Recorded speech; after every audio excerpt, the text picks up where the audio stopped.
Estas películas fueron impactantes, caóticas y completamente desquiciadas, y de alguna manera se convirtieron en el modelo del Hollywood moderno. Los 70 produjeron un tipo específico de cine que toda una generación descubrió en el cable de madrugada y en los videoclubes de fin de semana, y del que colectivamente se ha acordado no hablar. Estas son las que, en silencio, se convirtieron en el modelo de todo lo que Hollywood ha estado haciendo desde entonces, que es la parte que nadie está listo para admitir. Bobby Joe and the Outlaw, 1976.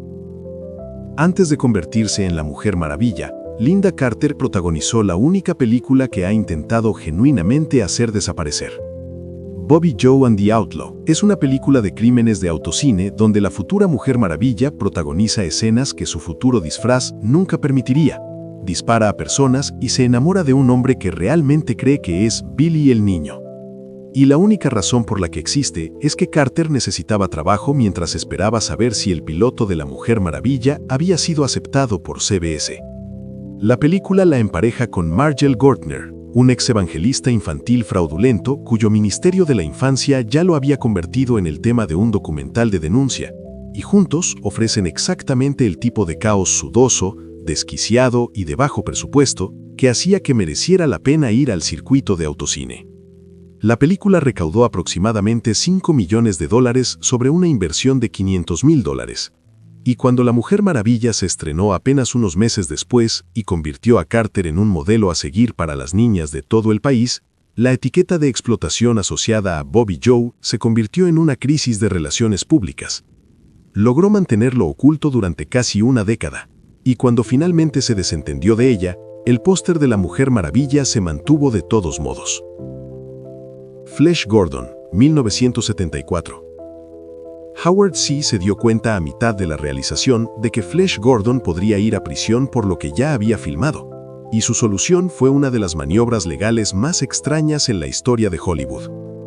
Flash Gordon es una comedia espacial donde el villano se llama Emperador Wong el Pervertido. La nave espacial del héroe tiene una forma que no necesita más descripción, y el planeta Tierra está siendo atacado por rayos que hacen que todos pierdan el control de sus impulsos más básicos. Y comenzó como una película para adultos completa antes de que notara que los efectos de stop motion eran lo suficientemente buenos para lograr un estreno teatral. Él y su codirector entregaron todo el metraje explícito directamente a la Brigada de Vicios del Departamento de Policía de Los Ángeles como prueba de que estaban limpiando la producción. Y las costuras de esa decisión aún son visibles en escenas donde las posiciones de los actores no coinciden del todo. Evidencia permanente de la película que abandonaron a mitad de su realización. Rick Baker y Greg Ginn, quienes luego ganaron premios de Academia por trabajos completamente diferentes, trataron las secuencias de stop motion con total seriedad independientemente de lo que sucediera a su alrededor. La película recaudó aproximadamente $20 millones con un presupuesto de $250,000.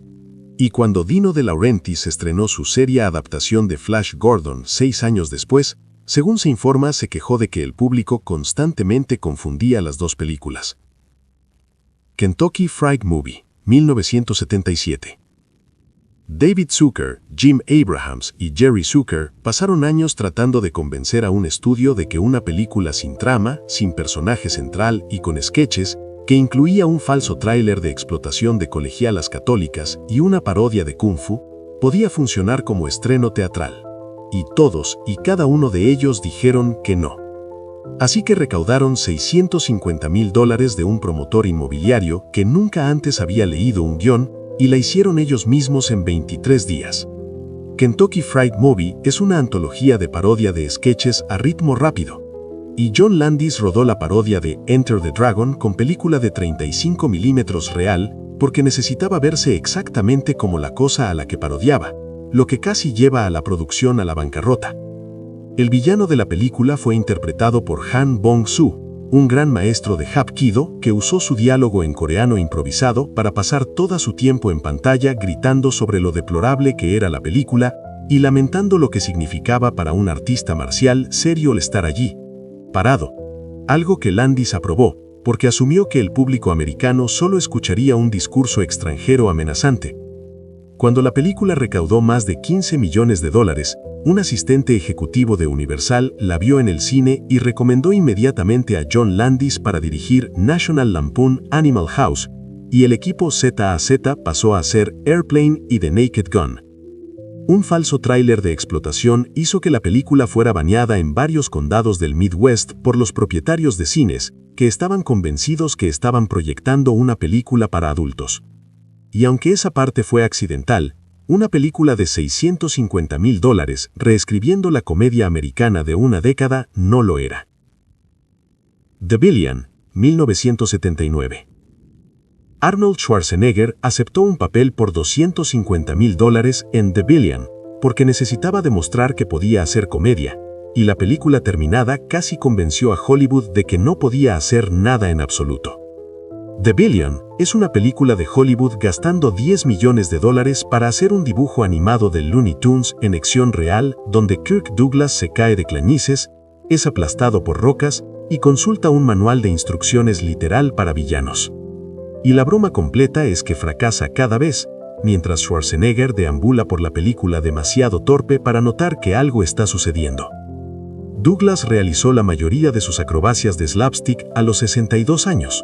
Incluido ser lanzado por un arnés de bandas elásticas que funcionó mal y casi lo envía contra una pared rocosa. Una historia que luego contó con algo semejante al cariño. Y según se informa, disfrutó el castigo físico en una manera que aterrorizó al departamento de seguros del estudio. Schwarzenegger estaba tan embarazado por el producto terminado que rara vez lo mencionó durante su ascenso en los 80, tratándolo como un evento profesional que había sobrevivido en lugar de participado. Hasta que James Cameron le entregó The Terminator y la pregunta se volvió irrelevante. La película costó casi $10 millones y recaudó $3 millones aproximadamente. Y el caballo de la producción, Whiskey, recibió las únicas críticas positivas, con el Los Angeles Times escribiendo que el caballo era el único en el set que entendía la broma, lo que no estaba destinado a un cumplido para los humanos. National Lampoon Animal House, 1978. Universal le dio a John Belushi $35,000 a $50,000 para protagonizar lo que se convertiría en una de las comedias más rentables en la historia de Hollywood, y esa cantidad nunca dejó de ser el insulto central de su carrera. Animal House es una película donde un hombre se come toda una cafetería haciendo efectos de sonido, un caballo muere de un ataque al corazón dentro de la oficina de un decano, y un desfile es destruido por un desfile falso, y la estrategia de venta del estudio para que se hiciera era que sería barata. El director John Landis eliminó muchos de los diálogos escritos para Belushi durante la producción, porque se dio cuenta de que Bluto era más gracioso sin hacer nada que cualquier cosa escrita para él, mientras que Belushi viajaba simultáneamente entre el set de Oregon y Nueva York cada semana para filmar Saturday Night. La Universidad de Michigan calificó el guión como únicamente obsceno y se retiró. La Universidad de Oregon aceptó sin leerlo y recibió $20,000 por la unicación. Y la película recaudó $141 millones y se convirtió en una de las comedias verdes más exitosas jamás realizadas, con Belushi pagado solo $50,000, pese a que fue la razón principal por la que funcionó. Beyond the Valley of the Dolls, 1970. Roger Ebert escribió el guión de Beyond the Valley of the Dolls en un periodo de 6 semanas con Ross Meunier y luego pasó la mayor parte de su carrera siendo objeto de burlas por ello por parte de personas que no la habían visto con suficiente atención para entender lo que estaban criticando. La película sigue a una banda de rock femenina a través de una versión del Hollywood de finales de los 60 tan completamente desquiciada que pasa de fiestas en piscinas psicodélicas y reuniones de Seaman en su mansión a una masacre con espadas que deja a la mitad del elenco muerto. 20th Century Fox aprobó y financió todo el proyecto porque estaban lo suficientemente desesperados como para darle a Ross Meyer total libertad creativa. Cuando la MPAA le dio a la película terminada una calificación X, el estudio intentó enterrarla, pero de todos modos lo salvó, recaudando más de $9 millones con un presupuesto de $1 millón. La producción comenzó apenas unos meses después de los asesinatos de Tate LaBianca, y el clímax con espadas en una mansión de Hollywood Hills se sintió tan cercano a la realidad reciente que el estudio estuvo brevemente aterrorizado de ser visto como beneficiándose de una herida cultural que no habían causado. Adie Williams, quien interpreta el arquetipo de la mujer fatal de Hollywood más extravagante de la película, se casó con Ross Meyer el mismo año de su estreno y luego pasó la siguiente década llegando a los premios de la Academia con trajes cada vez más elaborados como protesta personal contra una industria que se negaba a tomarla en serio. Lo cual es una respuesta perfectamente calibrada a haber protagonizado una película que Roger Ebert pasó décadas defendiendo en silencio contra todos los que se burlaban de él por haberla escrito. Death Race 2000, 1975. Un año antes de que Rocky lo convirtiera en el actor más famoso de Estados Unidos, Sylvester Stallone ganaba $700 a la semana para ser el segundón en una película de Roger Corman que consideraba estar por debajo de él y que reescribía constantemente para hacerse ver mejor. Death Race 2000 es una película donde los conductores ganan puntos por atropellar peatones durante una carrera de costa a costa patrocinada por el gobierno. Las personas de la tercera edad y los bebés valen la mayor cantidad de puntos, y la multitud aplaude cada atropello, y Roger Corman logró que esto se estrenara ampliamente en cines en 1975 sin que nadie lo detuviera. Peter Fonda había sido la primera opción de Corman para el papel principal. Leyó el guión y lo rechazó porque era demasiado ridículo para hacerlo. El director Paul Bartle dijo después que Corman eliminó la mayoría de sus escenas de comedia antes del estreno y las reemplazó con cabezas aplastadas y chorros de sangre, lo cual es una descripción razonable de lo que Corman le hizo a todos los directores que trabajaron para él.